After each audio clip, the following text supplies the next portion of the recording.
Yeah, you might want to check your phones so that they're on some kind of.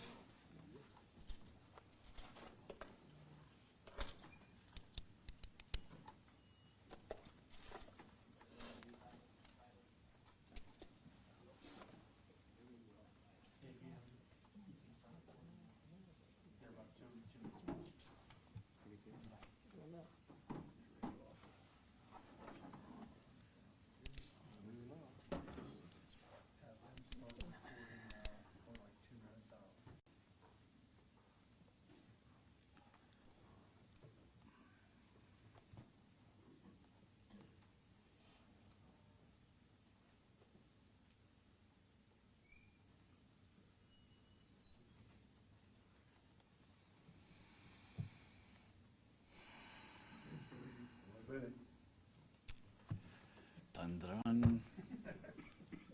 Do do do do do do do. Right? This is way more exciting for me than my New Year's. I can tell you that from personal experience. I'm gonna forget this day.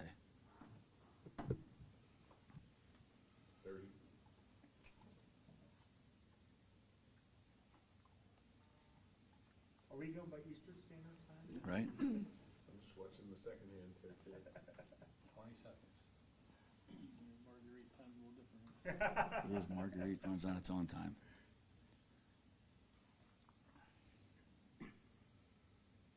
Five seconds.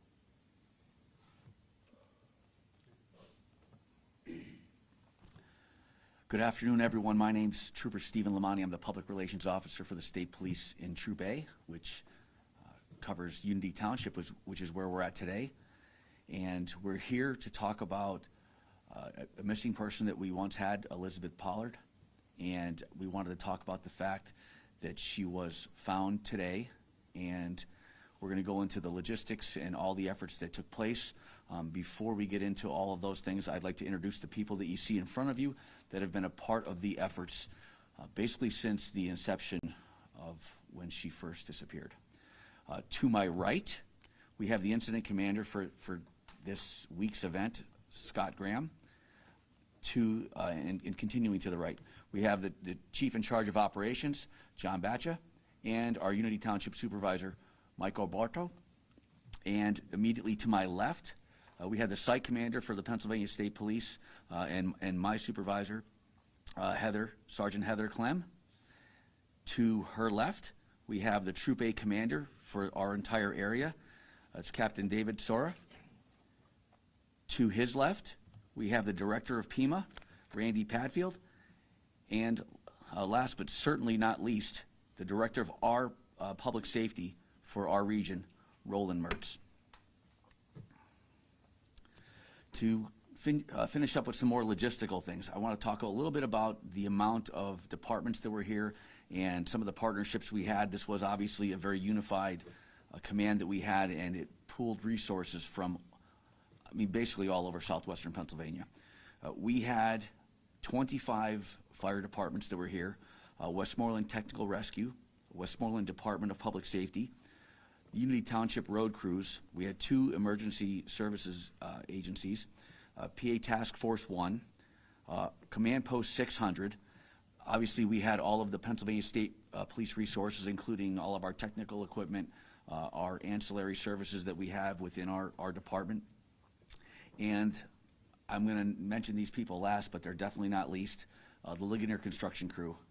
Those people worked pretty impressive, and they were absolutely amazing. And they were a huge part of the efforts that took place.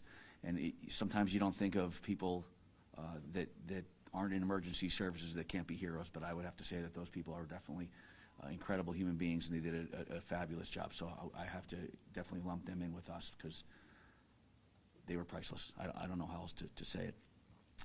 There were so many people also that reached out and either donated food, donated time, and I would be remiss if I didn't take the time to identify those individuals.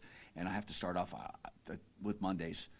The family that owns and runs that establishment, they were so so kind with their time, with their resources, with everything they had going on, empathetic to the family, working through all of the hurdles and never batting an eye when they were asked to do something for us.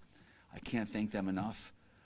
You really felt a sense of community when you were at that establishment, and they epitomize what it means to be a Southwestern human being. And I really can't, and I'm sure that the sentiments are echoed amongst all of the people that you see in front of you. They are probably some of the salt of the earth people that make up our community. Also helping and assisting us with all of the food items we received from Firehouse Subs, Chick-fil-A, Sharky's, which is a restaurant down the street, Speedway, which is a gas station that makes really good food. I was surprised for a gas station. And they stepped up to the plate. We're delivering food constantly. McDonald's, Gianelli's too, and Walmart, our local Walmarts, always step up to the plate to help us whenever we're in a time of crisis in our area. So with that being said, just to give you a little bit of the logistics of the recovery, during the course of the removal of dirt and sifting through things, we did find Elizabeth. We found her approximately 30 feet below the surface of where the mine would have sat. We found her at about 11:05. She was about 12 feet southwest of where the original sinkhole occurred. And if you were able to see some of the original video footage and the explanations we did, as the mine starts to deteriorate and the sinkhole starts to form, the best way I was able to come up, or we were able to come up to describe it, was it sort of creates like the appearance of what like a Hershey kiss would look like. And the best that we can figure out right now, because obviously we don't have the autopsy back, we don't have all of the different things that go along with our investigation.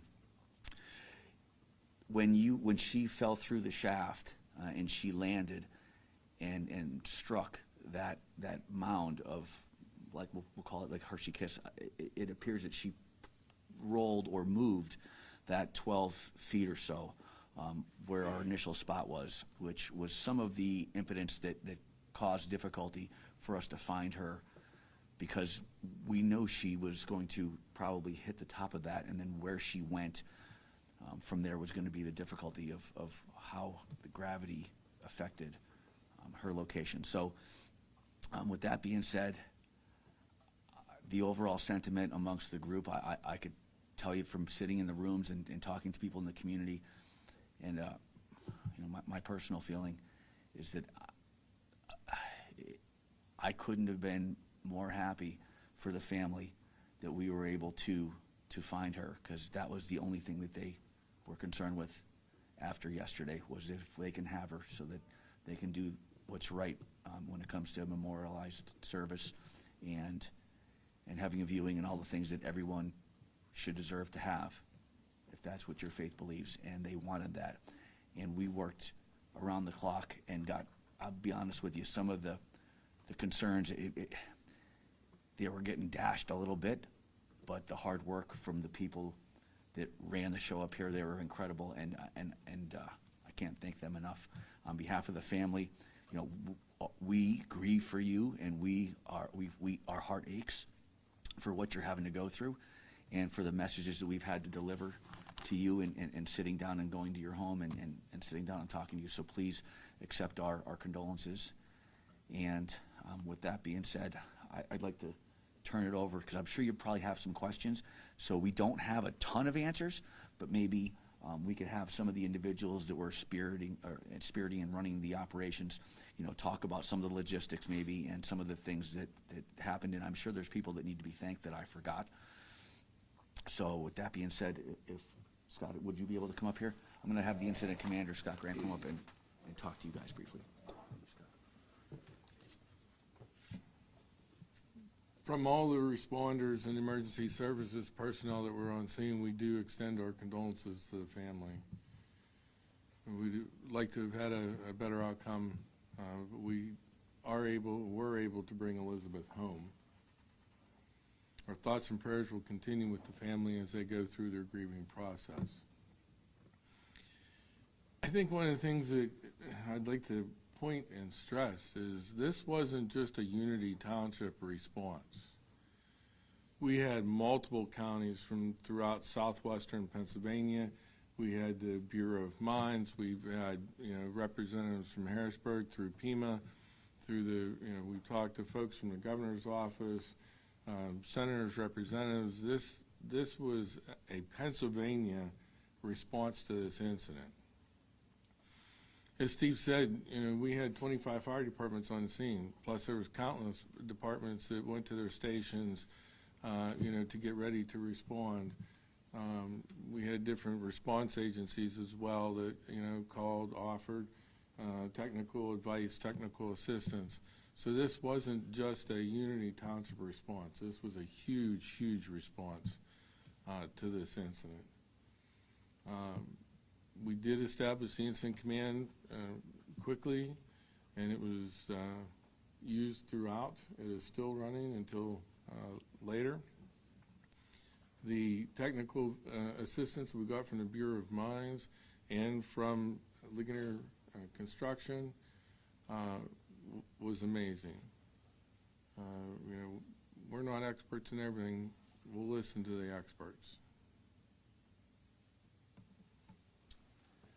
Does anybody have any questions that they might want to ask?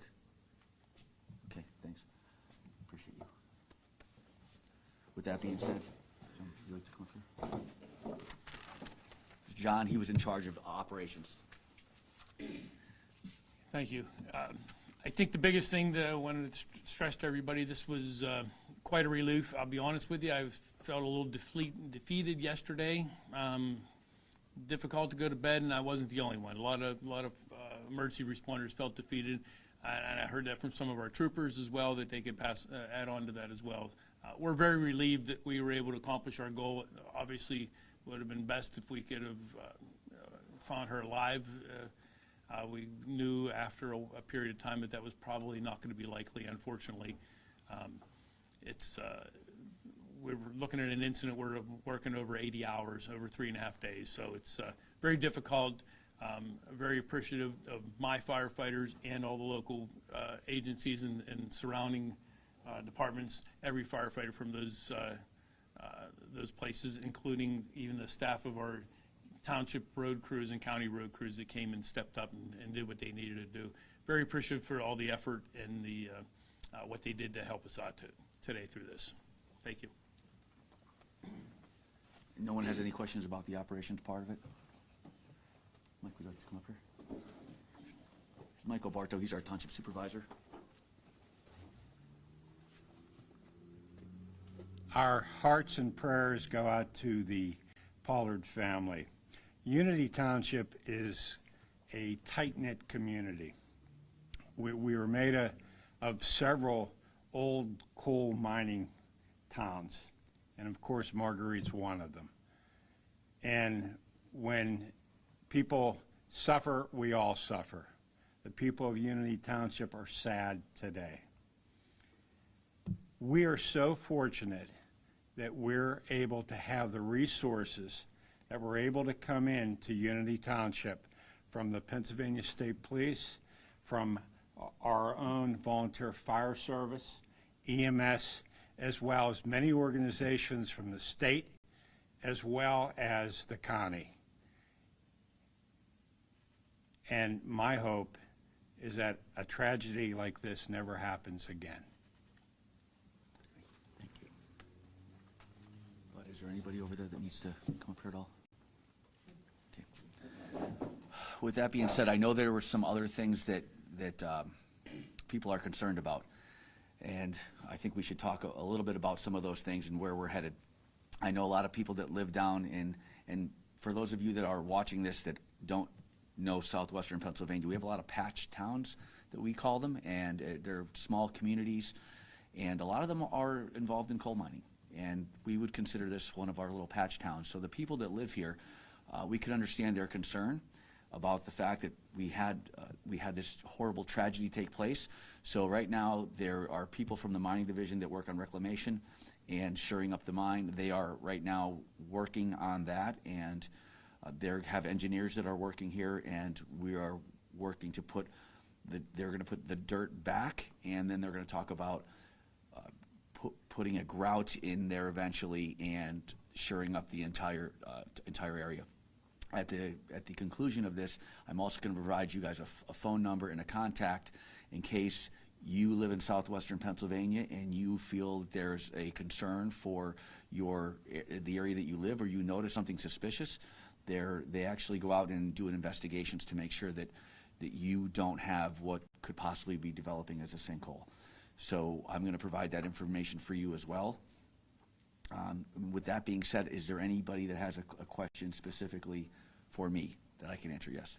About that reclamation you were talking about, Steve, when, one of these days when we were talking about just the length and depth of this mine, and surely there are others like it all Sure. throughout our area, will they be going in not to just this part under Monday's restaurant, but will they be going into all the finger tunnels and things and shoring that up? Sure. So I could tell you, when sitting through the meetings, they absolutely plan on going into all of that particular area, and that whole mine complex, I'm going to call it for lack of better terms. It's almost like a little mini town underneath this town, it's wild once you see the maps.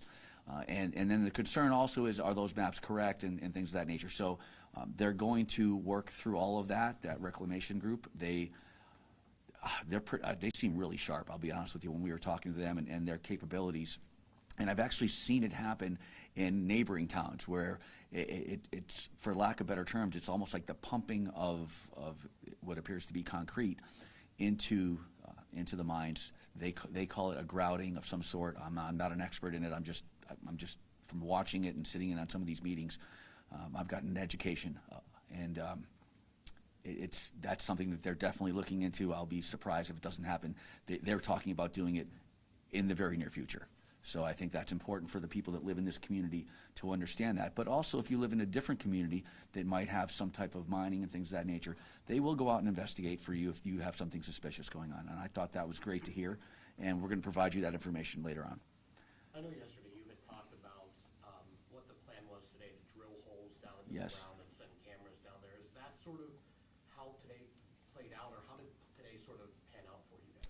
Today was a blessing from God, and the hard work of Ligonier Construction and the plans that these people in front of you put in place to find where she possibly could have went based off of falling through that hole. And it was their hard work to pinpoint an area, and we still had, unfortunately, and one of the things I always tell it's one of the things I always say. I guess we all have our little sayings. I always say, well, it'll be the last place I look, right? Because once I find it, and she was in the last place we looked.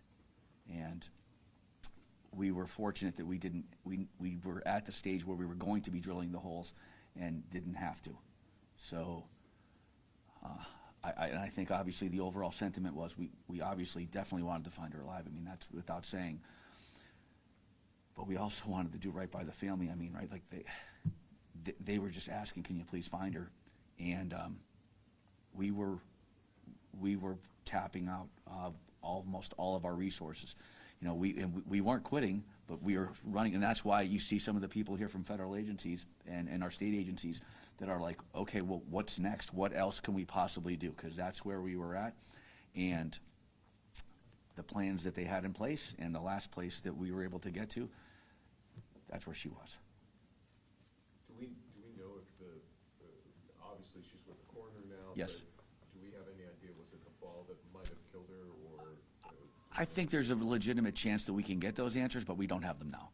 I think after the autopsy, there might be a strong possibility that we have something, and our coroner's office does a really good job, and obviously this is a priority, right? So that's something that we have happening. I'll be honest with you, it's probably happening like really right now, or really close to right now. Jeff? The Hershey kiss-shaped structure that Yes. you mentioned at the bottom of the sinkhole, do you know if that was rock or? So it's a mixture, right? It's just the decay and deterioration of the mine over the last, and I'll just throw like 75-ish years, right? So it's just that constant deterioration of the erosion from above, and that's the hole that she fell through. Is there a estimate of how much earth was moved? Wow, you know what? That is an incredible question, and it is a lot. It's a tremendous amount, and I maybe there's some photos. Were you guys able to get photographs from this? Okay, so it is amazing, but I'll ask that question from the construction guys. They might know just from all the work they do. The folks at Mondays, they've been incredible, Yes. as you were saying, and I'm sure they're relieved and they want to get back open for business. Yes. Is there a timeline for them? It's a great question. Yes, so they want to take the rest of the weekend, and Mondays is actually closed on Mondays. So they're actually going to take the rest of the weekend, and I know that the fire department is going to have volunteers go down, and I know the township is already going to work on hiring cleaning crews so that we can all try and put them back together. They've been through one heck of a whirlwind. That could easily have happened to one of them. Let's be honest. It could have happened to one of them. They're walking on that property, putting the garbage out, things of that nature. It could have happened to them, and they understand that. And I think you've heard it from the chief. Like we're a tight knit community. We're sending volunteers to go down and help put their place back together. That's the least we could do for them, for how they treated us. It's just the way things go here in southwestern Pennsylvania. You know, when people ask like, what is it like to be a person in southwestern Pennsylvania? The best example I could give them is if you're lost, we're not giving you directions. The people around here don't give you directions. They say, hey, follow me. I'll drive you over to where we're going, where you're going, because you're lost. That's how these people are. It's an honor to work and serve in the community. We're blessed to be troopers in southwestern Pennsylvania, and you know, I look at us as being the lucky ones to be able to work here. That's how I feel. I know earlier in the week, you had to shift the plan and not be able to send crews down physically. Yeah. Were you able today to send crews physically down to retrieve Pollard? So ultimately, we were. I think that's a better operations or a chief question. So do you mind answering that question up at the podium? Would you mind answering that? I'm good. Okay, thank you, sir. To recover Elizabeth today, we used machinery instead of sending folks down into the hole and into the mine structure itself, because as we were still working, today, we still had collapse of the mine roof and mine sides. With the machinery that was there, they were able to extricate her from the hole because it was not safe for us to send anybody down. I appreciate it. Thanks for clarifying that. Okay, if there's you have another question? Maybe more specific, with some details about Ligonier Construction's role, what exactly was used, what. Yeah, I think that also falls, I feel like, under the operations. Yeah, would you be willing to answer that question? I'll let our operations chief. We needed heavy equipment to do that. To make that happen, we had to do an emergency declaration through our township supervisors to be able to hire somebody without a bidding process. That's part of the Pennsylvania Emergency Management System. Our PEMA director could add on that. That's something that is in place for every municipality in the state. Once that happened, that declaration was made. I honestly don't know who gave their suggestion of Ligonier Construction, but somebody that knew enough and knew that they had the equipment and the personnel to do that. Surprisingly, we expected they might get some equipment in later that day. I believe that first excavator was there within 2 hours and 15 minutes. How they did that, where they did that, they were amazing. They had that and a front end loader. And before you know it, there was a crew of maybe a dozen people there, and they were busting hump to get done what needed to be done. So I give them a whirlwind of credit to do what they did. They knew what equipment they needed after a couple phone calls and talking to people on scene. So they were on top of it, top notch, without a doubt. And they didn't stop. They didn't stop. They were there, and they said, we are here until you tell us to go home, basically is what they told us. So awesome, very good. What's sort of next for, we talked about getting Mondays cleaned up and reopened, but there was talk about potentially structures that are there, is all that going to be okay, or do you know? So that's a great question, and I think that's a question that we're going to work through into the future, because their garage is really close to an area. They did have it condemned so that it can be taken down by our by Ligonier Construction is who would have taken it down for us. But if we needed to take that down, I think there's a lot of things that we're going to have to work through into the future when it comes to when they put the dirt back, and if they start the grouting process, how safe is that area? How safe do they feel? And I will go on to say, if somebody wants to go to that establishment, it'll be up and running. There's no problems where we were parking. I mean, we had all of our equipment in our vehicles. It was the backside of that property, which really isn't necessarily, we'll call it, open to the public at all. That's the area that was of concern. That front area, I mean, we couldn't have parked much heavier vehicles on that front area. So I feel confident that that's a safe area to be in. Is there any other, if there's no other questions, you have a question? Yes, you said earlier that it would take about a year to fill the mine. I was at a place that took over a year. Okay. That's where I was at, and it takes a lot, because they keep pumping that concrete in.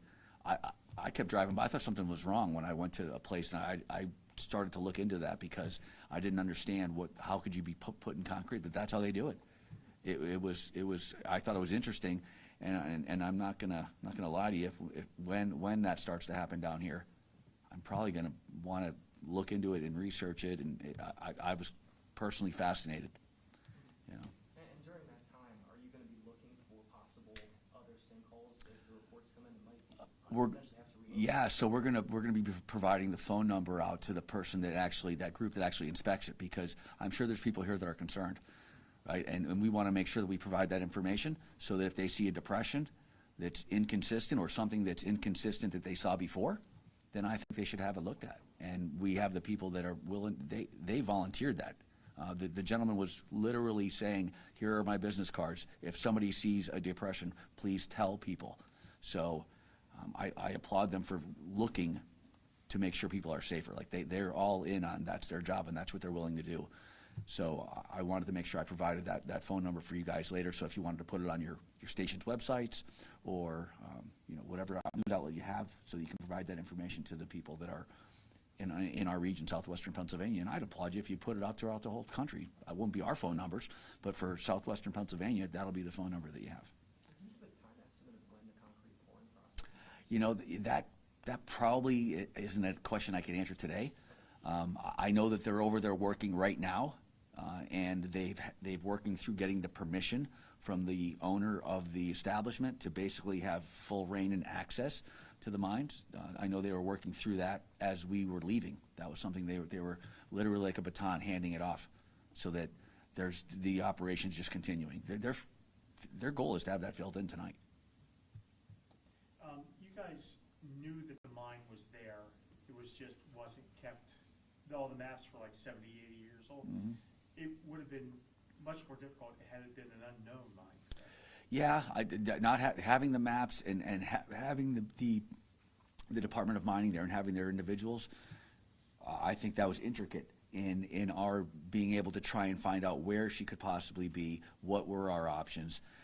When you're in these types of emergency situations, you're trying to figure out, okay, this is what I know, this is what I don't know, right? And these are the things I need to try and find out, right? So we with their help, we were able to have a larger category in, okay, this is what we know, right? And then from what we know, now what can we progress through the rest of it to see how safe it is, how accurate our locations could be on where we think she can be, and what the chances of survival are.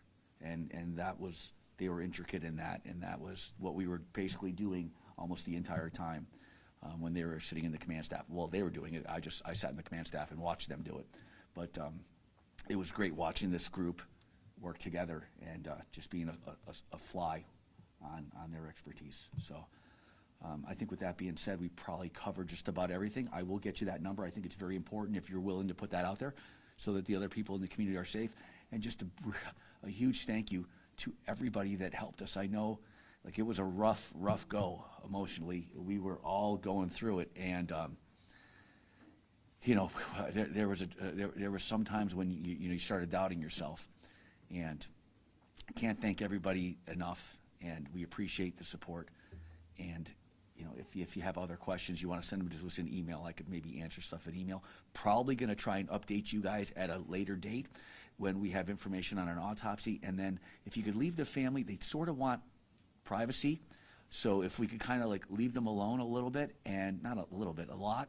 And then I'm going to try and make them present. There's going to be a service. I'm sure there's going to be people that want to either send flowers or give their condolences. You know, we'll work through something. I could be like the liaison to help you guys with the service if we're going to head that route.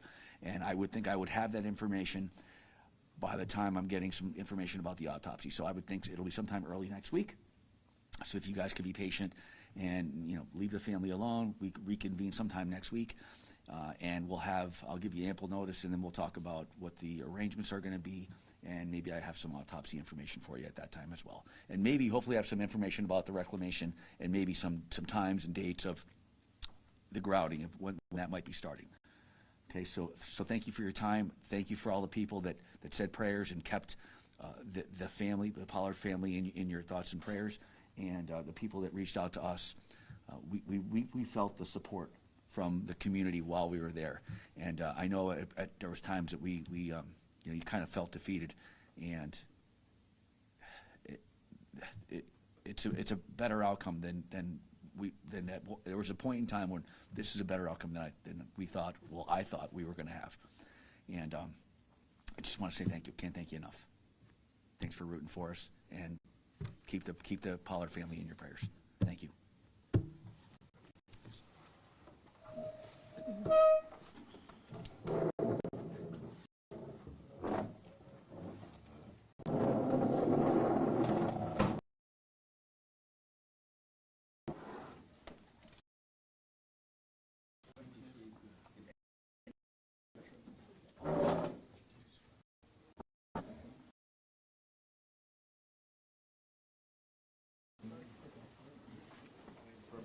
Here's the. Do you want to take a picture of it? Yeah.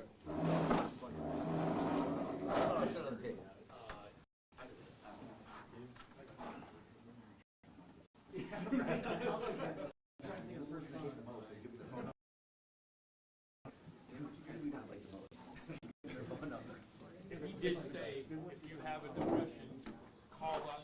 He We'll have did somebody say- out there in 2 or 3 days, it might be a day or two, we'll get somebody out there and investigate. What he said? And even before they actually investigate, yeah, so if we get an address, they'll look at the maps first. That's the process. Okay. To find out. Yeah, oh, thank you very much. They pull us out.